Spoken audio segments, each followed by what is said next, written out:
Okay, so for the poster project, I wanted to go over a couple of things.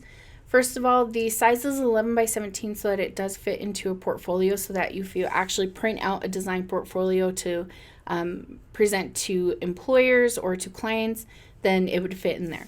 But if you choose to do a bigger poster for some reason, or in the future, if you design a poster, just know that you should look up common poster sizes. These four right here have frames in almost any frame store that you could find easily. There are other sizes, their frames are a little bit harder to find, like 17 by 22 and 16 by 20.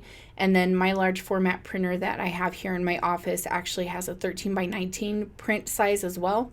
So those are the common sizes that you should design at.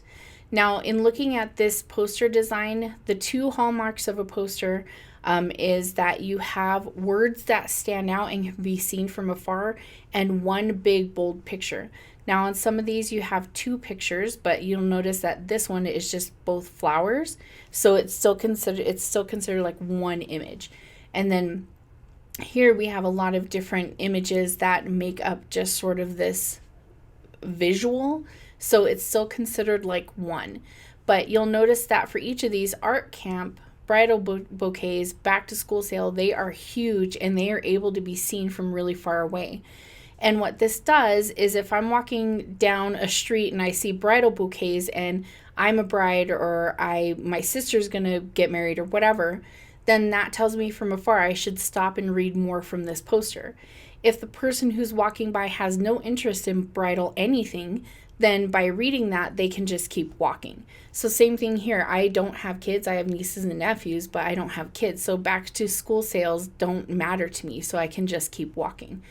So the other stuff that goes with the event, that can be really small. I mean, it's still not small in the scheme of things. When you're designing your poster, it might be 24 font or 36 font, but smaller in terms of the hierarchy, because we're assuming that if you're interested in art camp for your kids, that you're going to stop and get closer to the poster and read all of this information.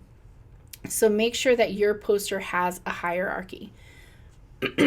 Sorry. And then the other thing, I found this graphic that you can pause and look at, but this is talking about the best design posters. Again, have a big heading that we can see from afar and one main visual. Then we have, the date and the location, the who, what, when, where, why. Very clear, as short as possible, as few words as possible. It's not cluttered. And then there's usually a call to action like buy your tickets at, register at, get for more information by calling, etc. And this says if there's too much information to fit on the poster, use this, but I actually think you should have a call to action no matter what. Even if all the information is on the page, it doesn't hurt to have the website in case somebody needs to ask questions or they want to learn more about the organization, etc. So I always recommend putting a website on there. So let's talk about a couple of posters that have been submitted to the class previously, and these are well done posters that got a pretty good grade, but I did want to cover some things. First of all, when you're designing your poster, you should zoom out so it's really small like this, like a thumbnail size, so that you can see what does it look like from 10 feet away. If you're looking at 10 feet away, we can tell this is a concert, we can tell this is an art walk, but here, this one isn't really, it says snooze audio, and that doesn't make any sense to me, so I might not stop. So if I zoom in or make this bigger, what should happen is this nighttime nature walk, this should be a lot bigger than anything else on the page except for maybe the picture, and that's going to make me stop. If I want to go on a nature walk or a nighttime nature walk or do an adventure like this is going to make me stop and read more about it, not snooze audio. So it's important that you really think, what should your focal point be to get somebody to stop if they are interested? The good things about this, it's very simple. It's not over cluttered with information. It has the cost, when is it, where is it. It states 2023 because if a poster is hanging up, sometimes posters randomly hang up for a whole year. And then you're confused because April 22nd is no longer on a Saturday. So I usually always put a date. And then visit our website to RSVP and find out more information. So that's a good catch-all for all the other information. Like maybe you're going to want to tell them They should bring a bottle of water. They should make sure to dress warm. We don't need to have that all on this poster. If they're interested enough from this information, they can go here and find out all the details and RSVP. Okay, so let's look at a couple others. This one was also well done because, again, it's simple. It's easy to read from afar. It has one bold image, has a big heading. This is just a thing that you probably don't know yet, but this is called a widow when there's just one line left on, or one word left on a line. So he has two widows here, concert and annual.